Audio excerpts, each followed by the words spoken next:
এটা আনছে দি বড় ভাই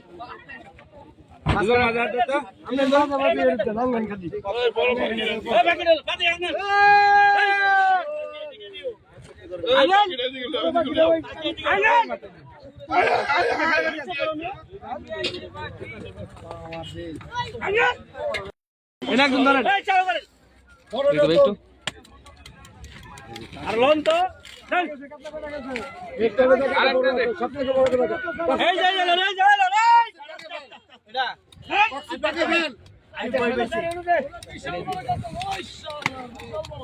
কি দেখবেন দেখেন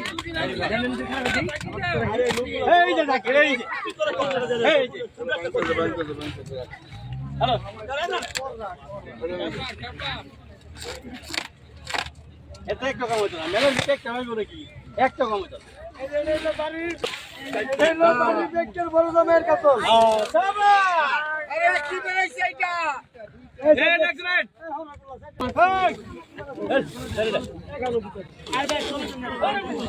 এটা আনছে দি বড় ভাই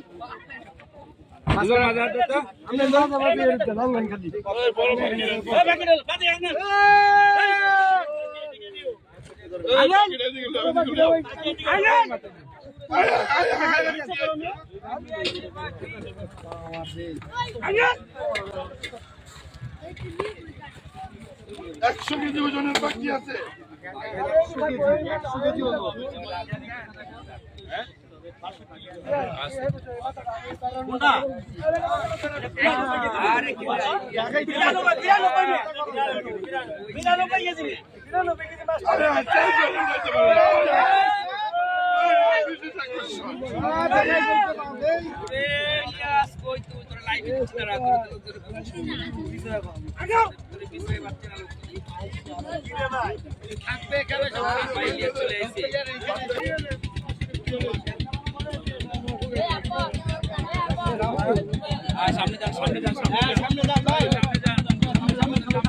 ভাই আপনারা সামনে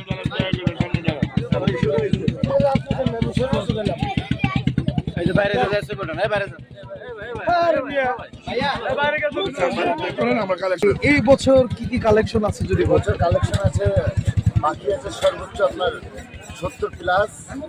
তারপরে আমার কাছে হচ্ছে বাইন আছে, রুই আছে, কাতল আছে, টুনা আছে, টুনা ফিশ আছে, কাইকা আছে, ইলিশ আছে, গলদা আছে, কাটলি আছে, কুড়াল আছে, সব মানে পর্যায়ক্রমে বের করতেছে। হ্যাঁ, অনেক রকম কালেকশন আছে ইনশাল্লাহ। চেষ্টা করছি মেলার ঐতিহ্য ধরে রাখার জন্য। গত বছর একটা পাখি মাছ এনেছিলেন যেটার ওজন ছিল 64 কেজি। জি জি, সেটা থেকে এবারের কালেকশনটা অনেক বড় এবং পাখি মাছ এখন আমার কাছে কয়েক পিস আছে, 10 পিস প্লাস আছে পাখি। তো যদি হচ্ছে গিয়ে ক্রেতা বা হচ্ছে গিয়ে দর্শকদের উদ্দেশ্যে কিছু বলতেন।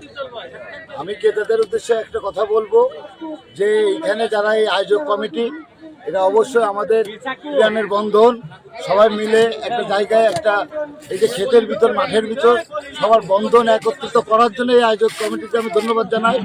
এবং আমরা যারা দূর থেকে আসি এই মেলাটাকে বিস্তার করার জন্য এবং অনেক বেশি প্রস্পার করার জন্য, এখানে যারা ক্রেতা ভদ্রলোক আছেন তাদের কাছে অনুরোধ করব যেন তারা আসে এবং কম বেশি করে কিছু মাছ তারা ক্রয় করে। এই মেলার বিশেষ আকর্ষণ হচ্ছে জামাই আর মাছ। এটা একটা ঐতিহাসিক মেলা। দীর্ঘদিন যাবত এই মেলায় আমরা বাংলাদেশের বিভিন্ন জেলার থেকে বিভিন্ন দোকানদাররা বিভিন্ন রকম আশা নিয়ে আসে। আমরা আশা করব এই এলাকার সম্মানিত জামাই যারা, তারা দলে দলে আসবেন, আমাদেরকে উৎসাহিত করবেন, আমরা যেন সামনের বছর আরো বেশি ভালো কালেকশন নিয়ে আসতে পারি আপনাদের জন্য। ধন্যবাদ। আপনারা আসুন, কেনাকাটা করুন, জামাইরা দলে দলে আসুন, আমরা আনন্দিত হই, আপনারা আনন্দিত হন। দুঃখের বিষয় আপনারা যে আনন্দ পান এটা আমরা পাই নাই।